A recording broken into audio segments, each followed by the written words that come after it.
पुरंदर तालुक्यातील 93 ग्रामपंचायतीच्या सरपंच पदाची आरक्षण सोडत नव्याने जाहीर झाली आहे।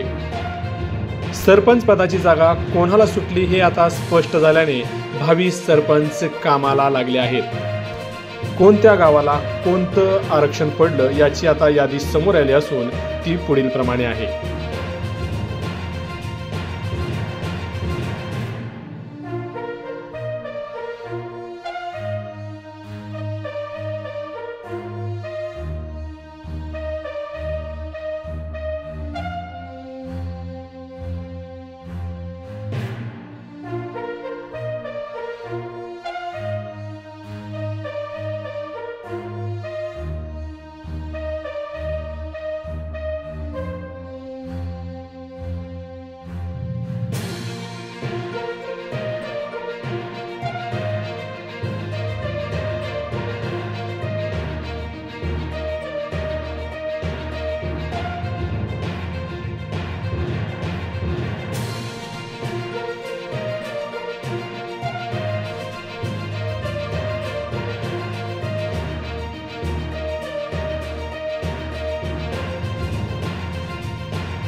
या आणि अशा अनेक महत्त्वपूर्ण माहितीसाठी तसेच आपल्या भागातील नवनवीन अपडेट्ससाठी आपण KP न्यूज या यूट्यूब चॅनलवर जर नवीन असाल तर चॅनलला लाईक, शेअर आणि सबस्क्राईब करायला विसरू नका। धन्यवाद।